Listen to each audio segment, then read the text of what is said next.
आदाब नाजरीन, मैं हूं शहजाद अहमद। आप देख रहे हैं आपकी आवाज़। पेश है मंजरनामा। इन दिनों चर्चा यह है कि क्या अरविंद केजरीवाल आरएसएस और भाजपा की चाल चल रहे हैं। उनके बयानों से तो यही लगता है कि अब उन्होंने अपनी नीति बदल ली है। कोरोना वायरस को तबलीगी जमात और मरकज से जोड़ना तो यही दर्शाता है कि अरविंद केजरीवाल किस तरह से दो संप्रदायों के बीच नफरत की दीवार खड़ी करने की कोशिश कर रहे हैं। हर रोज शाम को टीवी पर आकर दिल्ली में कोरोना संक्रमित के मामलों को अलग अलग बताना उनकी सांप्रदायिक सोच को उजागर करता है। जबकि अल्पसंख्यक विभाग की तरफ से अरविंद केजरीवाल से यही पूछा गया था कि मरकज के मामलों को अलग से क्यों दर्शाया जा रहा है, लिहाजा मरकज का कॉलम आंकड़ों की सूची से तुरंत हटाया जाए। ये हकीकत तो अब जग जाहिर हो चुकी है कि भारत में कोरोना वायरस के संक्रमण के बढ़ते मामलों के लिए एक संप्रदाय विशेष को संगठित और सुनियोजित रूप से जिम्मेदार ठहराया जा रहा है। ये काम सरकार के स्तर पर भी हो रहा है और सत्तारूढ़ बीजेपी के संगठनात्मक स्तर पर भी। मुख्यधारा के मीडिया का एक बड़ा हिस्सा भी इस काम में बढ़ चढ़कर उनका साथ निभा रहा है। लेकिन दिल्ली में आम आदमी पार्टी और उसकी सरकार भी इस तरह की मुहिम में पीछे नहीं है। दोनों के अभियान में फर्क इतना है कि जहां बीजेपी और केंद्र सरकार का अभियान जमीनी स्तर पर साफ दिखाई देता है, तो आम आदमी पार्टी उसी काम को बेहद सधे हुए ढंग से कर रही है। जिस तरह केंद्रीय स्वास्थ्य मंत्री के संयुक्त सचिव लव अग्रवाल रोजाना देश भर के कोरोना संक्रमितों की पहचान और उनके इलाज से संबंधित आंकड़े मीडिया के समक्ष बताते वक्त अलग से ये बताना नहीं भूलते कि जिन लोगों की पॉजिटिव रिपोर्ट आई है उनमें कितने लोग तबलीगी जमात से जुड़े हैं या कितने लोग जमात के लोगों के संपर्क में आने की वजह से संक्रमित हुए हैं।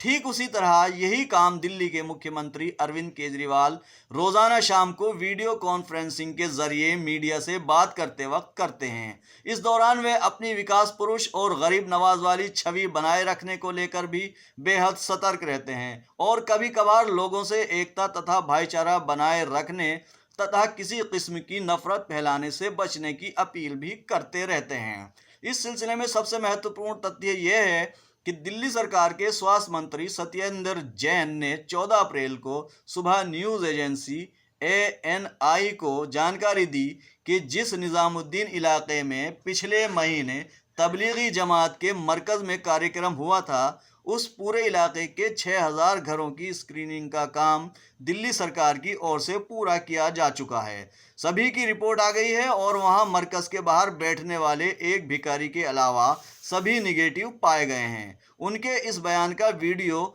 उस दिन सोशल मीडिया पर भी दिखाई दिया था। उनका ये बयान सुनकर कई लोगों ने राहत महसूस की थी और सोचा था कि अब शायद मीडिया और सोशल मीडिया में तबलीगी जमात के बहाने एक समुदाय विशेष को निशाना बनाए जाने का अभियान थम जाएगा, लेकिन ऐसा नहीं हुआ। इसी सिलसिले में दूसरा महत्वपूर्ण तथ्य यह है कि दिल्ली सरकार के स्वास्थ्य एवं परिवार कल्याण विभाग ने दिल्ली में कोरोना महामारी से संबंधित जानकारी लोगों को देने के लिए एक वेबसाइट शुरू की थी। इस वेबसाइट को शुरू करने के साथ ही 4 मार्च 2020 से रोजाना हेल्थ बुलेटिन जारी करना शुरू किया था। कोरोना संक्रमण के बारे में 4 मार्च से 13 अप्रैल तक के सभी हेल्थ बुलेटिन इस वेबसाइट पर मौजूद हैं।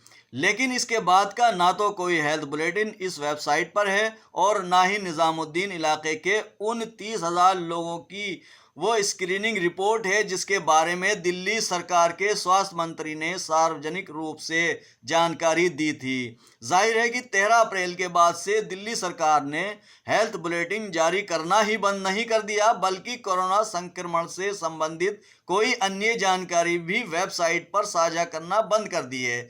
यही नहीं, उसके बाद से दिल्ली ने कोरोना से संक्रमित लोगों के इलाज से संबंधित कोई भी जानकारी देने के लिए दिल्ली के स्वास्थ्य मंत्री भी मीडिया के सामने नहीं आ रहे हैं। इस संबंध में हर जानकारी सिर्फ मुख्यमंत्री केजरीवाल ही रोजाना शाम को मीडिया को देते हैं। सवाल यह है कि निज़ामुद्दीन इलाके के लोगों की स्क्रीनिंग रिपोर्ट पर चुप्पी क्यों साध ली गई है और उसे दिल्ली सरकार की वेबसाइट पर क्यों नहीं डाला गया। सवाल यह भी है कि 13 अप्रैल के बाद दिल्ली सरकार ने हेल्थ बुलेटिन जानकारी करना क्यों बंद कर दिया? इस बात से इनकार नहीं किया जा सकता कि 2015 के विधानसभा चुनाव में आम आदमी पार्टी को मुसलमानों का जबरदस्त समर्थन हासिल था। हालांकि उस समय आम आदमी पार्टी में धर्मनिरपेक्ष छवि वाले विश्वसनीय चेहरों की भरमार थी, जिनकी वजह से 2014 के लोकसभा चुनाव में दिल्ली की 7 सीटों पर बीजेपी के मुकाबले आम आदमी पार्टी दूसरे नंबर पर रही थी। लेकिन 2015 के लोकसभा चुनाव में मुस्लिम समुदाय कांग्रेस के साथ चला गया, जिसका नतीजा ये हुआ, दिल्ली की 7 सीटों में से 5 सीटों पर कांग्रेस के मुकाबले आम आदमी पार्टी बुरी तरह पिछड़ते हुए तीसरे नंबर पर चली गई। इन नतीजों के बाद ही केजरीवाल का धर्मनिरपेक्ष राजनीति से मोह भंग हो गया और उन्होंने अपनी राजनीति गैर मुस्लिम वोटों पर केंद्रित कर ली। यही वजह रही है कि उन्होंने और उनकी पार्टी ने ना तो नागरिकता संशोधन कानून और ना ही राष्ट्रीय नागरिक रजिस्टर एनआरसी का खुलकर विरोध किया और ना ही शाहीन बाग में 3 महीने तक चले आंदोलन का खुलकर समर्थन किया। चुनाव नतीजों से केजरीवाल को महसूस हो गया कि दिल्ली की राजनीति में मुसलमानों के समर्थन के बगैर भी बना रहा जा सकता है, बशर्ते कि बीजेपी और मोदी समर्थकों को नाराज ना किया जाए। इसीलिए चुनाव नतीजे आने के बाद भी अपने को धर्मनिष्ठ हिंदू दिखाने के लिए वे हनुमान मंदिर गए। इसलिए उन्होंने दिल्ली को पूर्ण राज्य का दर्जा, जन लोकपाल और दिल्ली पुलिस को दिल्ली सरकार के अधीन करने जैसे अपने प्रिय और पुराने मुद्दों को याद तक नहीं किया। इसीलिए उन्होंने अपनी सरकार के शपथ ग्रहण समारोह में किसी भी गैर कांग्रेसी मुख्यमंत्री या विपक्षी दलों के नेताओं को भी नहीं बुलाया। यही नहीं, मुख्यमंत्री पद की शपथ लेने के बाद उन्होंने दिल्ली के लोगों के हित में केंद्र सरकार के साथ मिलकर काम करने की बात भी कही थी। बीजेपी के प्रति नरमी बरतने और केंद्र सरकार के साथ टकराव न करने की उनकी नीति फरवरी महीने में दिल्ली में हुई सांप्रदायिक हिंसा के दौरान भी दिखाई दी थी।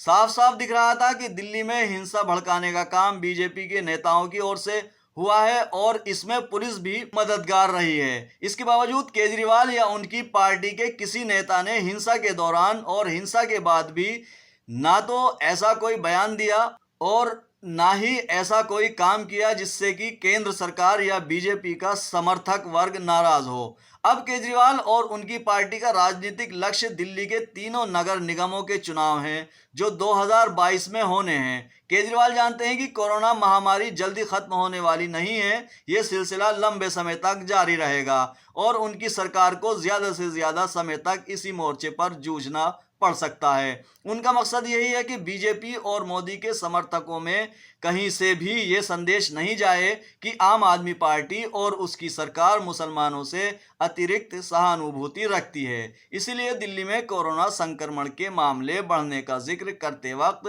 वे इसके लिए तबलीगी जमात और उसके मरकज को याद करना नहीं भूलते।